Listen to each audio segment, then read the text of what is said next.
Otep à tous, bien-aimés frères et sœurs. Poutine vient de nous sortir une révélation très forte. On vous a déjà parlé de ça à plusieurs reprises, mais lorsque ça sort de la bouche de Poutine, on comprend mieux. Quel est le budget de l'armée américaine? Quel est le budget de l'armée russe? Waouh! Vous savez quoi, le budget de l'armée américaine? 870 milliards de dollars. Eh oui, 870 milliards de dollars. Maintenant, quel est le budget de l'armée russe? Un peu plus de 50 milliards de dollars. Eh oui. Vous voyez, ça veut dire quoi? Comment expliquer cette situation?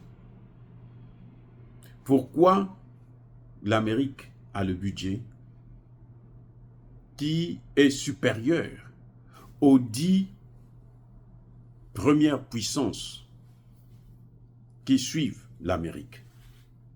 10, donc la Chine, l'Inde, la Russie, le Japon, l'Allemagne, l'Angleterre, la France, toute la clique là. Ils n'ont pas le budget qui atteint le montant que les Américains, eux, ont. C'est du Akbar. Et pourquoi tout ce budget-là? Ce budget-là, l'Amérique a ce budget parce que la force américaine, c'est son armée. Ce n'est même pas le dollar. Pourquoi je dis ce n'est pas le dollar? Parce que le dollar ne peut pas survivre sans l'armée. Le dollar est soutenu, protégé, garanti par l'armée américaine. Celui qui ne veut pas utiliser le dollar, on le frappe. C'est ce qu'il voulait faire avec la Russie. C'est ce qu'il voulait faire avec la Chine.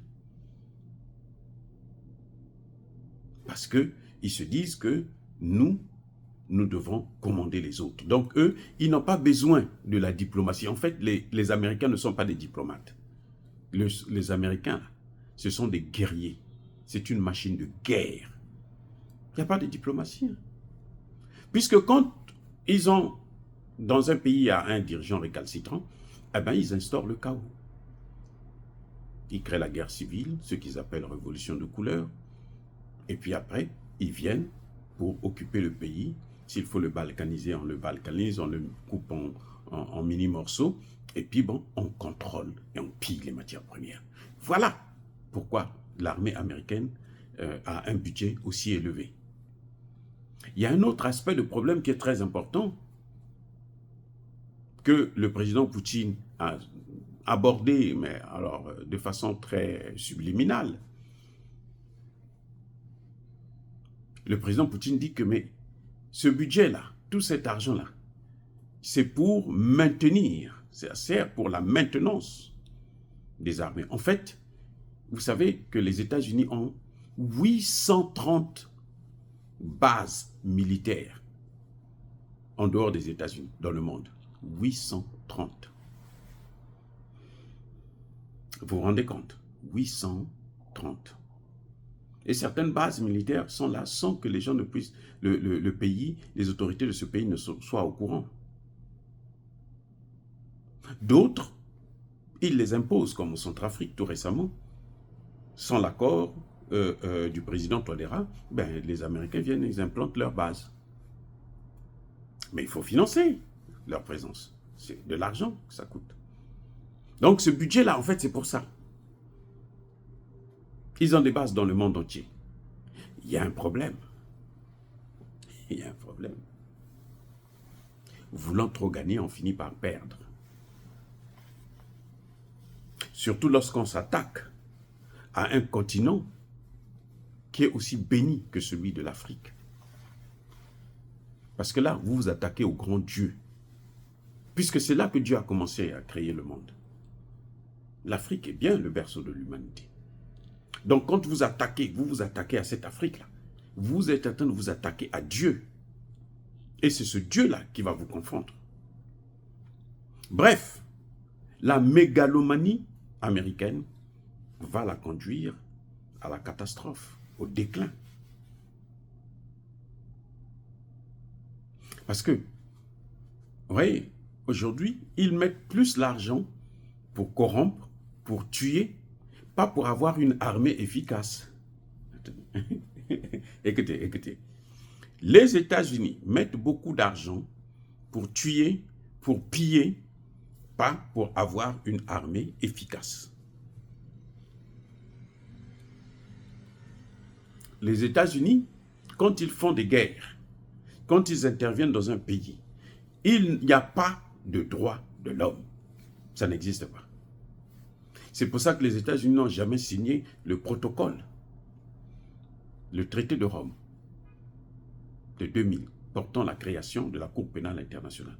Parce que si ils avaient signé ce traité, tous les chefs militaires américains devraient être traduits devant cette cour. Tous. Les Américains ne font pas la guerre comme les Russes sont en train de le faire en Ukraine. Les Russes le font avec vraiment le maximum possible de respect des droits de l'homme. Même s'il y a des morts collatérales, hein, c'est vrai, mais en tout cas, les Américains, ce n'est pas comme ça qu'ils font. On l'a vu en Irak, en Somalie, en Libye, un peu partout là où ils interviennent. C'est-à-dire, quand les Américains décident d'agresser un pays, de l'attaquer, ils viennent avec une force aérienne qui détruit toutes les structures existantes. C'est-à-dire qu'il n'y a pas de choix, hôpital, école, jardin d'enfants, quoi. Non. Ou résidence, non. Ils envoient partout et ils détruisent tout. Voilà ce qui se passe. Ils détruisent tout. C'est pour ça qu'en Irak, en un mois, ils ont fait 1 million, plus d'1 million de morts, dont 500 000 enfants. 500 000, 500 000 enfants. Et les Américains sont fiers de dire, oui, il fallait faire cette guerre. La Libye, plus de 200 000, 250 ou 300 000 morts. Ce n'est pas leur problème. Parce qu'ils viennent, ils vous inondent. Ils ne font aucune distinction. Alors que la Russie, vous avez vu comment la Russie a protégé les centrales nucléaires en Ukraine, notamment la plus grande centrale nucléaire de l'Europe. La Russie l'a protégée. Elle intervient, mais elle protège ça. Alors qu'elle pouvait bien détruire ça, et puis ça allait faire des dégâts. Elle a protégé. Si c'était les Américains, ils auraient tout détruit, tout. Voilà. C'est comme ça qu'ils font. Mais attendez, les Américains sont arrivés à donner à l'Ukraine des armes à sous-munitions qui sont interdites par l'Organisation des Nations Unies, par les traités internationaux. Oui, sur la guerre. C'est interdit. Mais ils ont utilisé ça, ils ont donné ça à l'Ukraine. Voilà la différence. Ils ne font pas la guerre conventionnelle. Ils font une guerre sans tabou, sans règles, ni foi, ni loi. C'est tout. On envoie, on détruit tout, on tue tout ce qu'on peut tuer, et puis après on implante notre drapeau, on dit désormais, vous devrez nous écouter. Ce que nous demandons de faire, c'est ça que vous allez faire. Si vous n'êtes pas content, on continue à vous écraser. C'est comme ça qu'ils ont fait en Irak, en Libye, en Syrie, ainsi de suite. Mais quand c'est comme ça, quand ils font ça, là, ils accusent toujours le pays qu'ils vont détruire d'utiliser les armes nucléaires. Les armes à destruction massive. L'Irak, la Syrie. Bon, c'est des menteurs professionnels, on le sait déjà. Oui, quand même, ils le font. Donc, vous voyez, il y a une différence. C'est pour ça qu'ils sont obligés d'avoir un grand budget. Parce que pour faire des guerres sauvages, il faut beaucoup d'argent. Il faut corrompre les gens, il faut corrompre les autorités pour que ces autorités-là puissent accepter votre présence, et ainsi de suite. Regardez comment ils sont en train de prendre Haïti. par la force. Hein. Ils ont donné des armes aux gangs, les gangs ont occupé Port-au-Prince, et maintenant, eux, ils viennent, ils disent, bon, désormais, nous, on va mettre un gouvernement en place. Ce gouvernement-là, c'est notre gouvernement qu'on va mettre en place. Donc, Haïti sera désormais géré par Joe Biden. Celui qui sera là, ils vont placer un pontin qui fera exactement ce qu'eux, ils sont en train de demander. Donc, quand on va lui dire, bon, écoute, tu t'en fous de la volonté de la population, fais venir l'armée américaine. Puis il va signer seulement les papiers, parce qu'on lui a donné le pouvoir. Tous ces gangs-là qu'ils ont utilisés là, ce sont eux qui vont prendre le pouvoir pour gérer Haïti désormais. Pour combien? Le prix. Ils vont mettre 300 millions, 350 millions de dollars. Donc, ils sont obligés, ils sont condamnés à avoir un budget aussi colossal. Mais ce qui est surprenant, c'est que la Russie a un petit budget, mais la Russie a des bombes intercontinentales. Ben oui. C'est-à-dire que la Russie n'a pas besoin de venir à Cuba pour attaquer les États-Unis. Depuis la Russie, ils attaquent les États-Unis en quelques minutes seulement. Et ça, c'est l'intelligence, c'est la connaissance. Ça, c'est parce que les Russes ne font pas autant du mal au monde entier que les Américains le font.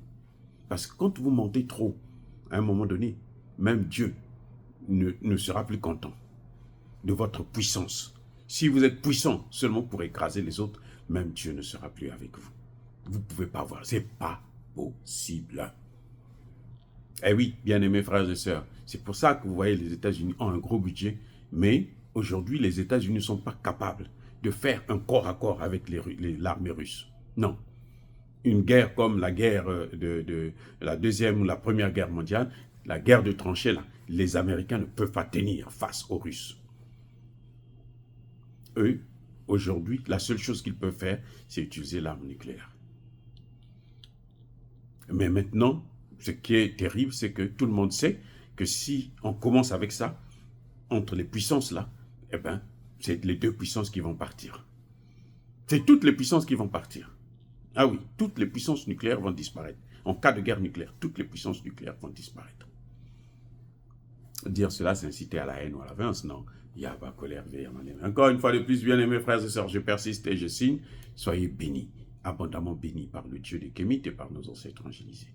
Mais que tous ceux qui persécutent le continent africain le pillent et le déstabilisent, qu'ils soient noirs, blancs, chinois, arabes, juifs, indiens, qui qu'ils soient punis, maudits, foudroyés, neutralisés, écrasés, effacés par le Dieu des Kémites et par nos ancêtres angélisés. Vive l'Afrique éternelle. J'ai dit et j'assume.